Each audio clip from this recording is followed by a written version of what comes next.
Mom, can we go to the soup store? Sorry, sweetie, we got soup store at home. Welcome everybody to Tales Tomorrow. I'm Morrow, your storyteller for today, your soup master for today, and just to prove that I'm recording brand new intros every single time, I'm changing up this intro to be a little bit different. Speaking of different, we got some more RPG horror stories from the great old subreddit. Let's go ahead and get to the RPG horror stories for today. The worst cheater I've ever played with. We all had those moments at the table where we made a convenient math error, where we left an effect last a round so longer than it should. Situation though wasn't that. This happened a long time ago, but I recently thought about it again. So many ago, my old GM was running the Pathfinder Adventure path Curse of the Crimson Throne. There was a guy we met via fencing practice, and he seemed cool. He's been gaming for a long time, and we figured, hey, there's an empty seat, well, why not? So invited him to join the table right when we were transitioning books, making it an ideal place to add new people. So, for the arc we were assaulting, Scarwall, Cursed Undead Castle, Dracolich, whole 9 yards. He brings a ranger with an art tab for undead slaying. Cool. Figured he talked to the GM, who he knew, and then worked out what would be a useful addition to the party. It took a bit getting used to this class features, but it was overall pretty okay, and the group seemed to be gelling well. However, when we defeated the arc, we were moving forward the next arc of the game, and he decided he needed to change characters. Alright, a weird choice since he was just getting into his character, but then he brings in an arcanist wizard / sorcerer hybrid class, whose spell list seems oddly tailored to the challenges we're going to be facing in the near future. This was around the time I started getting suspicious, but I let it go, figuring I should have given new player a chance to get settled in. After all, maybe he just decided the last PC wasn't vibing with him, and he wanted to try the new hotness since the hybrid classes had just released. However, the character's personality was perfunctory, and player kept putting himself in situations he was not geared to handle. Once that arc of the campaign was done, he switched characters again, bringing in an ASMR paladin. By that point, I could count the red flags, and all the last arcs of the campaign unfolded were given a relic sword. A relic sword would just so happen to be extra dangerous in the hands of a character with Smite Evil class feature. I didn't brace this guy at the table, or need a confession out of him at some time later. Mostly just try to ignore him when he's present after the game, or to be socially polite when I had to be. But watching someone who deliberately built characters who seem tailor-made to take on specific challenges, specific parts of the pre-written campaign, where the party hadn't been struggling and didn't need a GM assist, makes me certain he was looking at the campaign, reading ahead, and then building a PC who would shine in that environment, and then just swapping out the character when a specific challenge changed. Glad I didn't share a table with that guy anymore. Yeah, this is definitely some sort of a, maybe not a cheating way to do things, but definitely like you building a character that's specifically geared in order to be the most optimal for that specific campaign. Now, having a character that is made for a campaign is not necessarily a bad thing, but if you only playing a character that is only made specifically to make some of the more, I guess, future challenges more trivial, then it does take away a lot of the, knock the wind out of the sails for everybody else that just wants to play a campaign. Some people just want to make a character that they want to play and don't want to be able to put them in whatever campaign. Others want to make a character that can fit a specific campaign and play a specific character because maybe it matches the setting. Maybe one of the subclasses matches the setting a little bit more, right? Let's say, for example, you're playing through Ryoku's Guide to Yokai Realm setting. I don't know, let's just a third-party thing. Or Heliana's Guide, and you're using one of those subclasses or one of those species and race selections or one of their feats and everything in order to build a character that is tailor-made for that specific campaign setting. That is all well and good, and there's nothing wrong with that. However,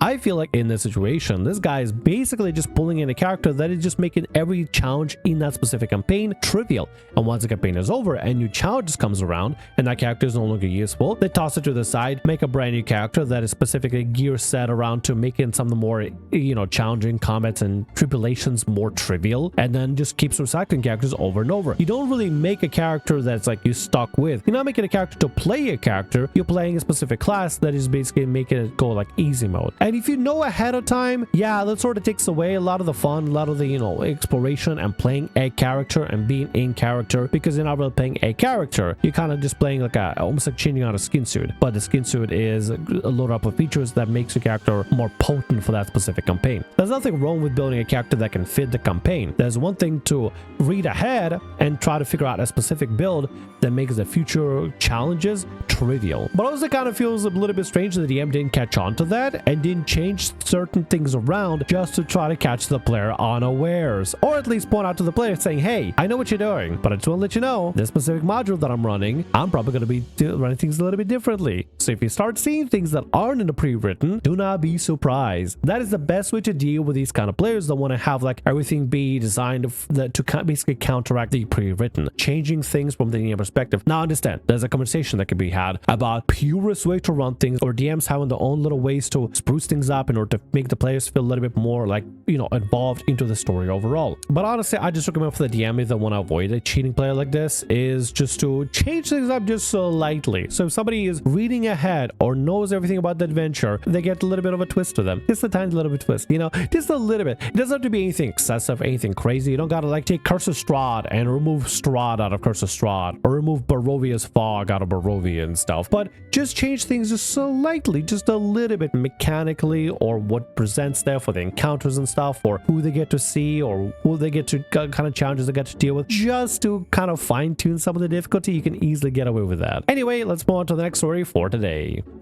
Player tries to force my character into bed, dies, devotes his next character for revenge.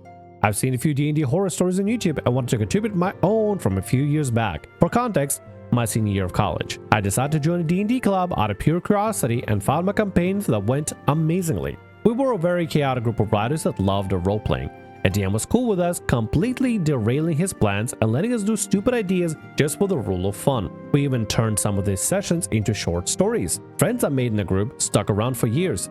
It was a great time overall. I'm giving this context to show how I was a sweet summer child who thought every D&D player was the best person ever and could do no wrong. The college campaign ended after I moved to the new city.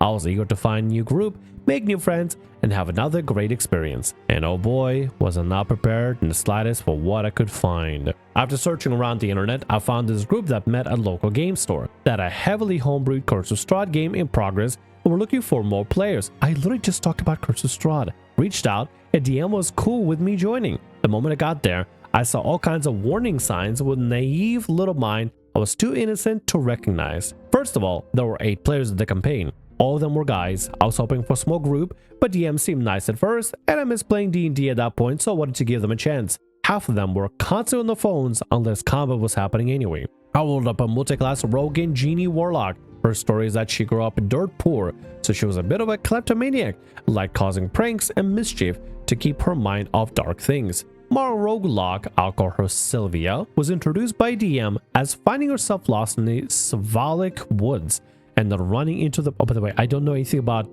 Curse of Strahd campaign whatsoever, so if I mispronounce things, I'm so sorry. Was running into the party while they're camping. The moment I started role-playing with anyone who would bother, the guy sitting next to me, let's call him Carl, immediately started thirsting for my character.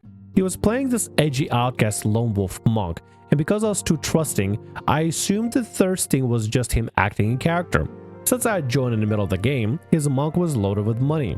I'm talking like several thousand gold pieces. As the party was traveling, he began showering Sylvia with free money once he figured out she likes gold. But by the time we got into town, Carl became more and more demanding that I have Sylvia reward his monk for giving her so much. At the time, I was horribly conflict avoidant and didn't want to upset him. So I kept awkwardly laughing it off and giving responses along the lines of not now, maybe later. The rest of the party did nothing to intervene in this dynamic. The closest thing was there was another guy, let's call him Adam, who got extremely upset that my brand new character was getting so much money for doing nothing. So he started doing whatever he could to butt Sylvia and I out of the game.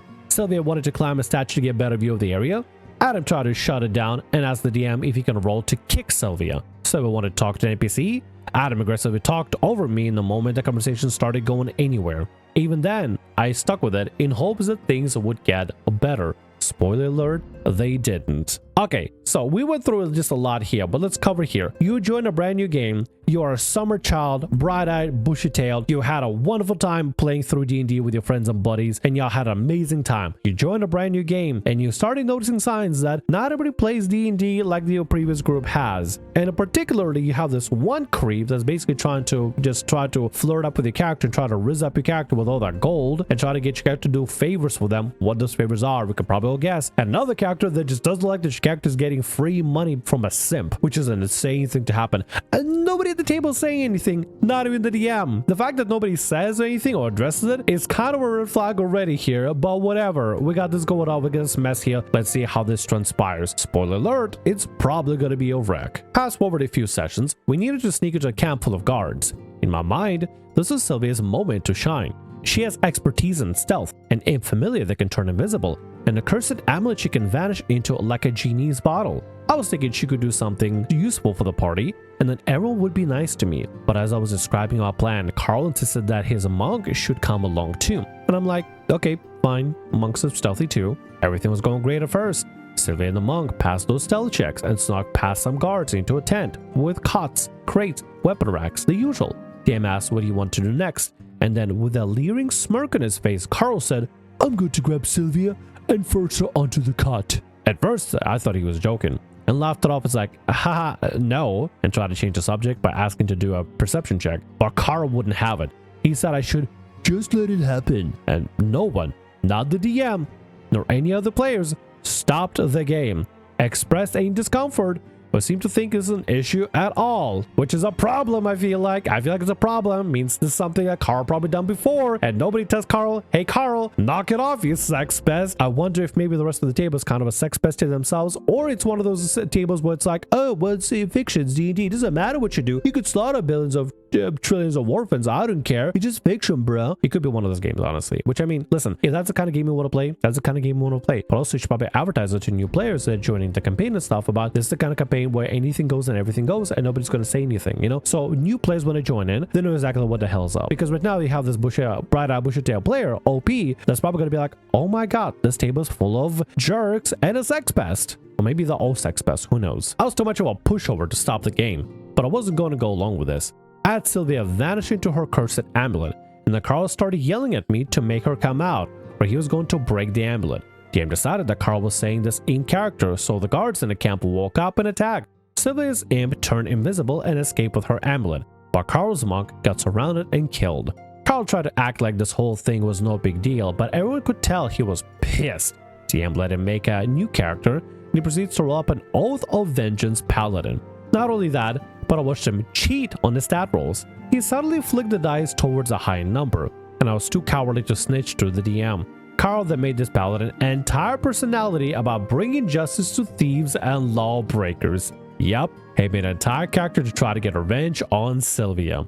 I was on a campaign for 2 or 3 more sessions, and the whole time, Carl tried his absolute hardest to kill Sylvia. If Sylvia tried to pick a lock, or assassin a town guard, or try to climb someone's roof, he would claim she was breaking the law and immediately roll to attack, only to be shot down by the DM. Adam joined in too, but the DM always found some way to thwart the attempts to hurt Sylvia. You might think he was just doing his job, but he was also nicer to me than everyone else. He also made sure Sylvia got more loot than the other players and went out of his way not to target her in combat. He also found ways to make her look cool at the expense of Adam and Carl's characters, even when Carl cheated on his rolls. This provoked constant argument with Carl and Adam, which slowed the pace to game down to a crawl. So not only was Carl first simping for Sylvia, but now we have the DM simping for Sylvia too. Interesting, huh? I got a bit of a question for you, OP. I kind of had to reread the story. You mentioned in the beginning that you joined a table and they're all guys. Were you by any chance not a guy? Were you the only girl at the table? And maybe... Oh, wait a minute. I'm starting to see the big picture. You were the only girl at the table and with a bunch of guys, and the DM and Carl was simping not just for your character, but probably for you. And the DM started simping for, or maybe Carl was simping for your character, and then DM started simping for you. And now DM is a simp. It basically makes your character basically bestest ever that can do no wrong and can get away with anything. And Adam and Carl is not trying to off your character, but DM is basically being your white knight in shining armor, protecting at all times. And that becomes, oh my god, dude, this story became a whole smorgasbord of insanity. What the hell? That is hilarious. That is actually genuinely funny. We got DM simping for you and your character. Carl and Adam really want to kill your character, and DM is basically your shield to make sure your character can get away with anything and even be able to get more loot and stuff. That is crazy. Okay, that's such a development. I wonder what's gonna happen here. We only got a few paragraphs left. I'm gonna guess that they're gonna get into a big fight, and then you basically gotta just leave the table, or maybe something's gonna happen to your character, and maybe you'll leave the table afterwards. But I'm hoping it ends with you leaving the table. I thought the GM was just looking out for me, but then he started getting weird. First, it was standard slightly creepy comments about Sylvia that could maybe be taken as compliments. Then, out of nowhere, he started sending me AI-generated art of busty, scantily clad elven women, claiming it was Sylvia. Now, Sylvia is a petite and short human with an oversized fancy coat, but when I told him she doesn't look like that, he told me that she does, despite the fact that, you know, she's my character. The last straw of all things was a railroading attempt gone wrong. I was in the end of a session, and there was an uncomfortable horde of zombies surrounding us, and only one way we could escape was going to a sketchy portal. Sylvia didn't trust the portal, so she was going to do her trusty vanish into the amulet and have her imp fly away with that trick.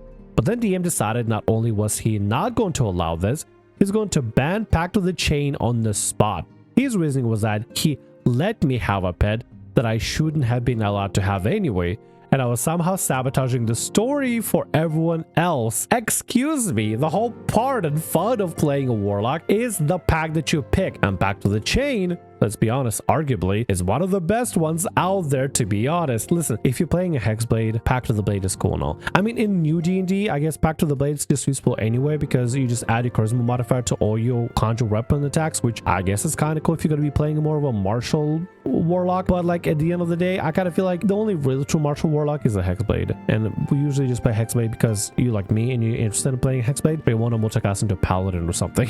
But at the end of the day, yeah, I don't know, man. Pact of the Chain is cool, and it's really awesome to have like a little tiny familiar that you can summon. It's like an imp or a quasit, or maybe even like I think a pixie is one of them you can summon. Not pixie, but like a sprite. I think it was a sprite. Still, it's really cool to have an imp that could just like carry a little genie vessel with you or turn invisible and stuff. Hell, I'd even go for quasit. I've really grown to replay through Baldur's Gate again, and I absolutely fell in love with Shovel. I think Shovel is an amazing, hilarious character, and I would love to have a quasit like Shovel just running around with me doing crazy dumb stuff with me. I think that'd be awesome. That'd be fantastic. That'd be sick to have a little quasit that just does stuff for you. But also to ban this thing outright just because it doesn't fit your story, it's just absolutely crazy to me. But let's continue with this. That's the moment when I finally decided I had enough and dropped the campaign.